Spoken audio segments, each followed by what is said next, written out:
Before we get started, I have a quick favor. I've been self-funding the Finding Genius podcast for 5 years now. I've done over 3,000 episodes. And as you can see on YouTube, we're up over 1 million views on the channel, which is fantastic. The next thing I really want to push on is to get up to 10,000 subscribers. Because once we do, we'll be able to put a donate button and we'll be able to solicit donations to help keep the podcast running and to also get the Finding Genius Foundation moving along. We have a big project studying anxiety, depression, and PTSD and working on a product to help people overcome these problems because I've seen them explode recently after the last 2 years of the whole virus situation. So if you would, please subscribe to the podcast. That would help us tremendously. Give us a thumbs up and check in the description for Buy Me a Coffee. It's about $5. If you could buy me a coffee, I'd really appreciate it. It would help keep the channel going, and I love coffee. Thank you.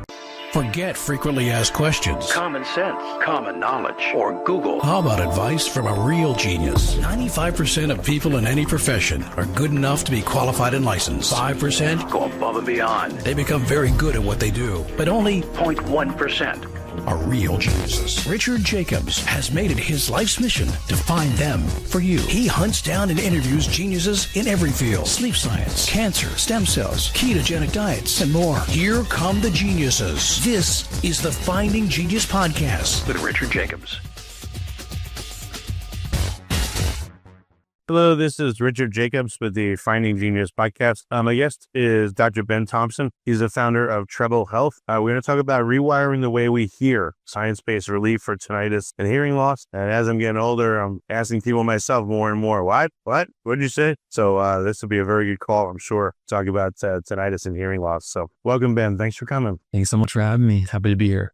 Yeah, what got you interested in hearing and hearing loss? Have you experienced it yourself or parents or anyone else you know? What got me interested in it was my family is a family of speech therapists and hearing doctors. My mom's a speech therapist. My brother and I are both hearing doctors, and we run a practice together with clinics across the country and telehealth. Okay. So how long have you been focusing on hearing and hearing issues? Yeah, for the last 10 years, I've been working with hearing loss treatment, helping patients who are trying to communicate and hear their family and friends more easily. It's not just hearing loss, it's actually sort of cognitive load and stress on the brain of trying to hear, trying to fill in the gaps. It's also equally as important. I've heard that people that have difficult hearing, it leads to all kinds of bad sequelae, which we'll get into. I guess it's probably obvious, but yeah, if I'm listening to somebody and I feel like they're mumbling or they're really quiet, it's irritating, first of all. And I'll have to say, can you speak louder? Can you speak slower? Can you speak more clearly? Or some people like turn away and speak to you and I can't hear what they're saying. And I just turned 50, so I don't know how much hearing loss correlates with, as you get older, but it's just starting to happen a bit more. There just seems like a lot of people are mumblers where, they don't speak clearly. Yeah, Rich, that's right. That, around 50 years old, most people would start to notice some slight changes in their hearing clarity. Also tinnitus,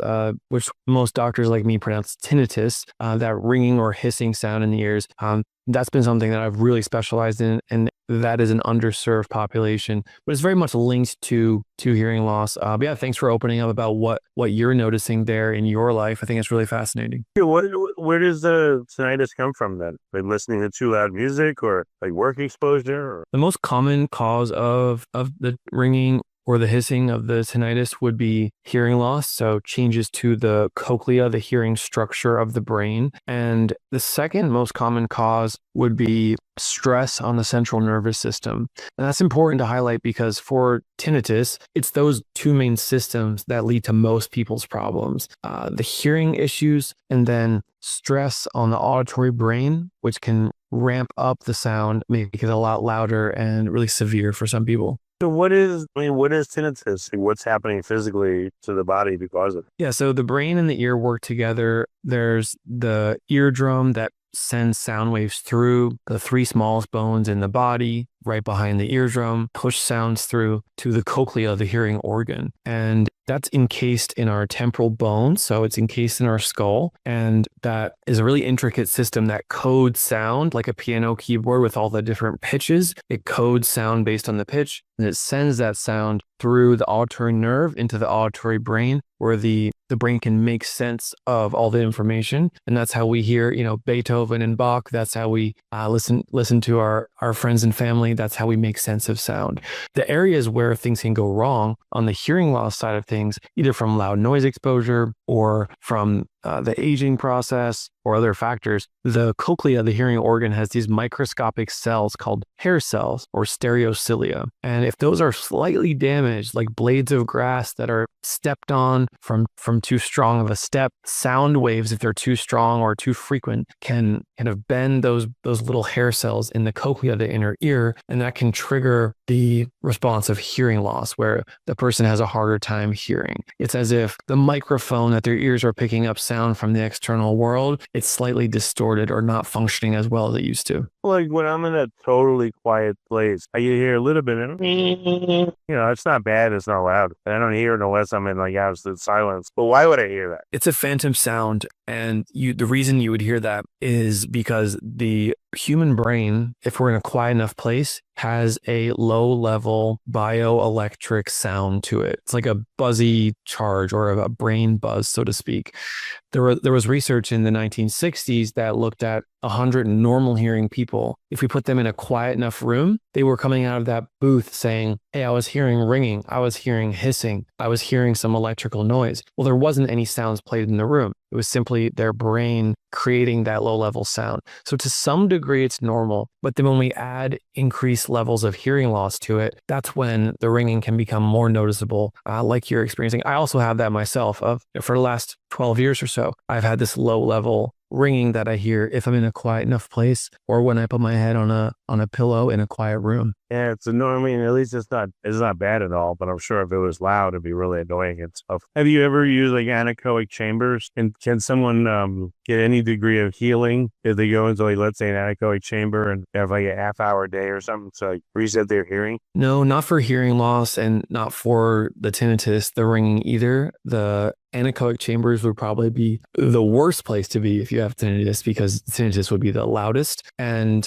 for certain kinds of hearing conditions, there are some treatments that we can do to restore the hearing. Those are typically more medical management and not for all kinds of hearing loss. So putting someone in like an anechoic chamber really wouldn't do anything for them, would it? Besides somewhat torturing them, no, it wouldn't. Oh, what if I sat in one with you and spoke with you? Like, would it sound really weird? Would it cause stress for me to listen to you, or vice versa? It would be as if, so there's a natural reverber in terms of the acoustics of sound. There's a natural reverberation that if we're in an indoor space, sound bounces off the walls, and our brains are used to that. In an outdoor space, that's somewhat dulled because there's not as many things to bounce off of. But it would be similar to like if you were in a desert where there was just open space, or if you're in an anechoic chamber where there's no echo, no reverberation. So the sound quality would be a little different. I think it might be a little more pleasant, personally. Would someone sound like very small and localized, like the sound coming just from them only? Exactly right. That's exactly right. Okay. So what are some of the treatments for tinnitus? Like, what can you do to help people? Great question. The treatments for tinnitus, and this is really something that I've personally helped a lot of people through over the years.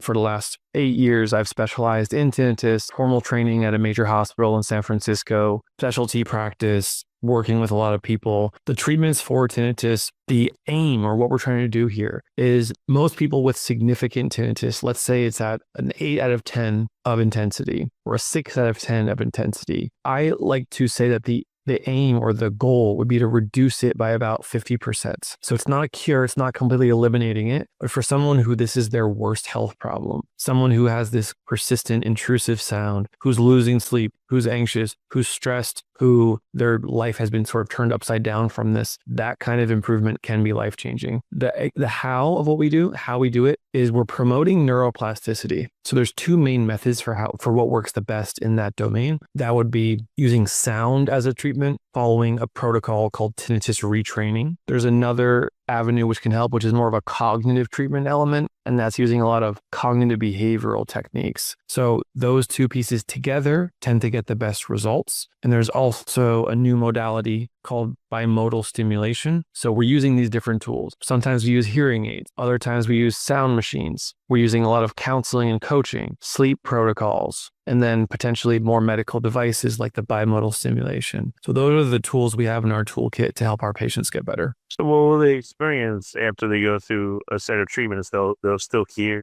the hissing or the but just less? Most commonly, that's the case. Many people also habituate to the sound so that they rarely ever even think about it in their normal daytime. An example of habituation that many of us are used to is the sound of our breathing. So I want everyone to just take a normal breath right now, in and out your nose. Take another one and listen for the sounds. I can hear some sounds of my breathing, right? But my brain never has me aware of that. I'm never thinking about it. It's there, but I'm never aware of it. So that's called habituation, and that can really help patients with tinnitus get back to normal living and not even think about the sound anymore. Also, the sound of our heartbeat is a constant sound. It's been there in our bodies. The brain learns to tune that out, so I'm never aware of it. So we're using some of these natural principles, and we elicit that kind of response to help the tinnitus patients even more. Oh, so it's the habituation makes the person perceive that it's less loud or intense? In my experience, that's exactly what happens. You said the brain is producing it though too, so it's kind of weird, I guess. It's correct. And you might ask, well, why does this happen?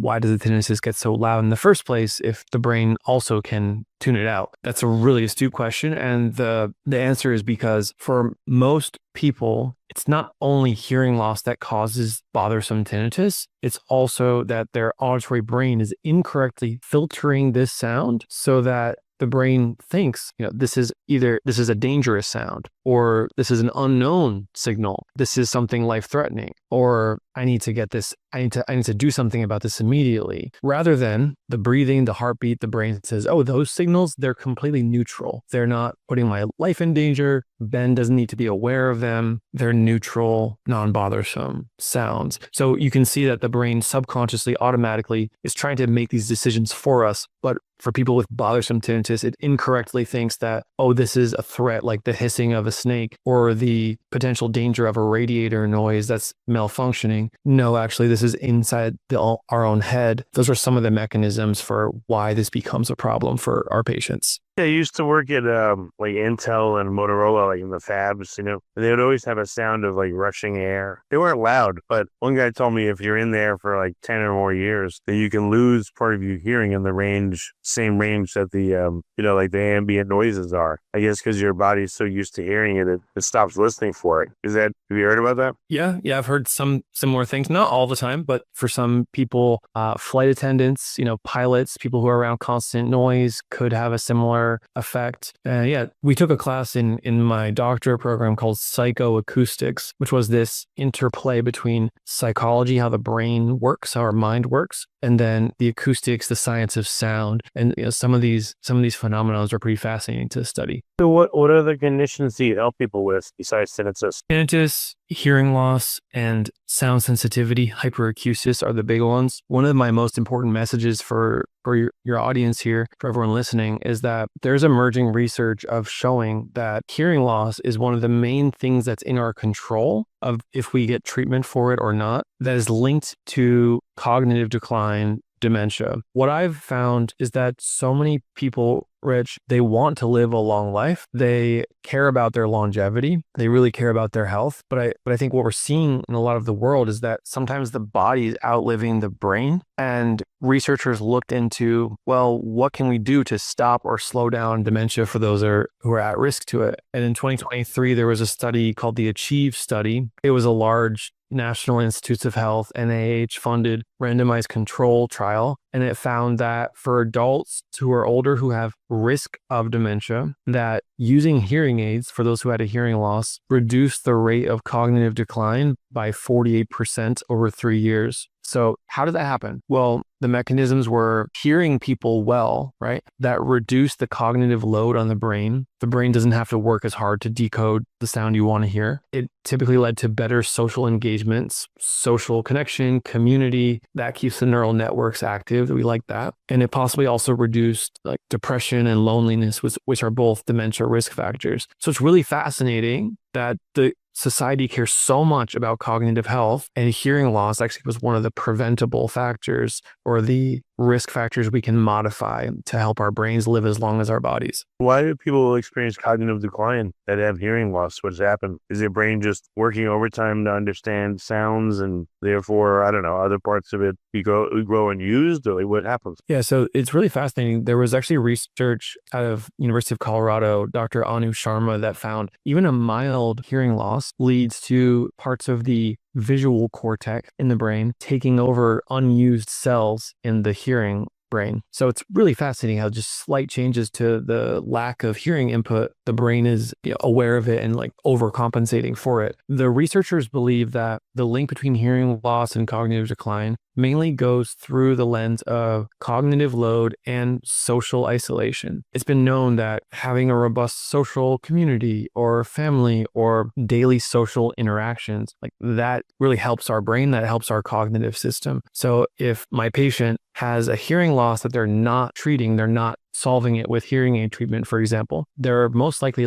less likely to go to a restaurant with their friends because, I'm having a hard time hearing people. It's just uncomfortable for me. They're less likely to ask people to go to a cafe to meet up. They're maybe staying at home more isolated. So that's the main neurological sort of avenue that is connecting the dots here between the two. Well, I mean, people feel embarrassment, I guess. They have to constantly ask, what? Can you repeat that? Or they may say the wrong thing that's nonsensical. Like, what are all the things that lead to this cognitive decline? I mean, why do they isolate? Why does this happen? I believe they isolate because it's not fun anymore. If I'm hearing 60% of the conversation and I miss what people are saying, why would I sign up for that kind of suffering on a regular basis? I think it's as simple as that. And then there's also the other factor we spoke about, which is if I'm hearing 60% of the words that are being said, I'm spending more mental energy, more cognitive resources to try to compensate that. It's like, do you speak any other languages, Rich, or have you ever tried? Yeah, I can speak, rewrite, understand Spanish. Yeah. Amazing. So like being in a conversation in someone who's fluent in Spanish, trying to keep up with it, because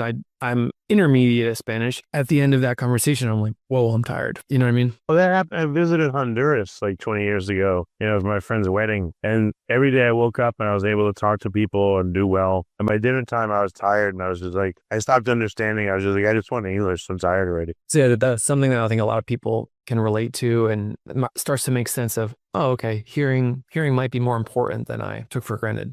So, I mean, how quickly or how severe can cognitive decline happen when someone has hearing loss? That's a good question. I don't have data in front of me on that, but from experience of working with families, working with patients, I'm often working with patients themselves who are around 60 or so, and they might have a family history of dementia, and they want to be proactive about it because they saw how just horrible it was in those later years. Or I'm working with a family, older adults who are maybe 75, 80, 85, and I'm working with their kids, their family, who are really, being proponents of the older adult here getting the right treatment. How many years does it take? I don't have a great answer to that, but it can come faster than people realize. It's not only hearing loss that's causing it. Obviously, these are typically patients who have family history of dementia. They might have other risk factors like cardiovascular disease, lifestyle, wellness issues that are also, creating the risk of dementia. So what can people do if they're experiencing hearing loss to prevent themselves from getting dementia? What they can do is they can get a hearing test. They can see, does the doctor, like myself, an audiologist, do we recommend hearing loss treatment? If so, they can try that out. They can try those devices on their ears. Most often, those are hearing aids, modern devices that are sleek and help you hear a lot more clearly. And then they can use those hearing aids. Additionally, if they have any risk of being around loud noises, they can use earplugs to protect their hearing. Is there anything they can do to restore it so that, they won't fall into this loop of cognitive decline and get worse? So the research has shown that for people who have hearing loss, using hearing aids is significantly slowing down any risk of cognitive decline. So that's what's in their control. Can we restore hearing loss at a root cause level with those small cells in the hearing organ? Not yet. There have been researchers working on it over the last decades, and we don't have any clinically available solution for that at this time.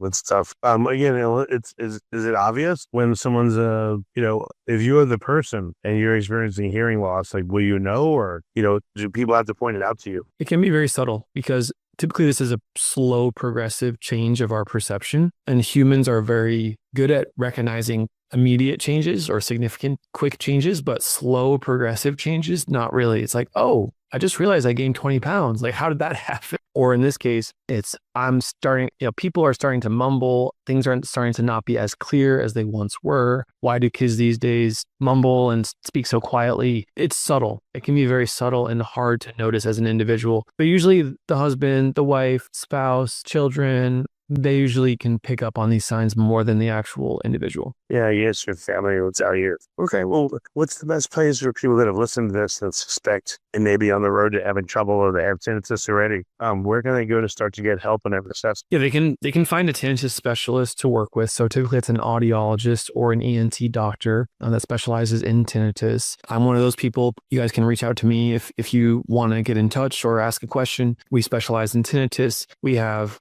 physical clinic locations that we started in California, Florida, North Carolina, Washington, and Pennsylvania. And we also have a telehealth practice, so we can offer consultations to patients across the country who may have a question or want to take that next step to see what they can do. Well, very good. Thank you so much for coming on the podcast and talking about this. We don't often get guests on hearing, so it's good to speak to you. Thank you again. Hey, you're so welcome. And if anyone wants to reach out, please do. You can find me and my practice at treblehealth.com. Rich, thanks so much. And it's a pleasure. I love what you're doing here with the podcast. Keep it up. Thank you. If you like this podcast, please click the link in the description to subscribe and review us on iTunes.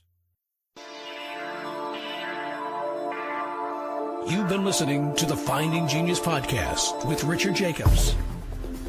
If you like what you hear, be sure to review and subscribe to the Finding Genius podcast on iTunes or wherever you listen to podcasts. And want to be smarter than everybody else? Become a premium member at findinggeniuspodcast.com.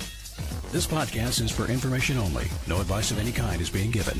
Any action you take or don't take as a result of listening is your sole responsibility. Consult professionals when advice is needed.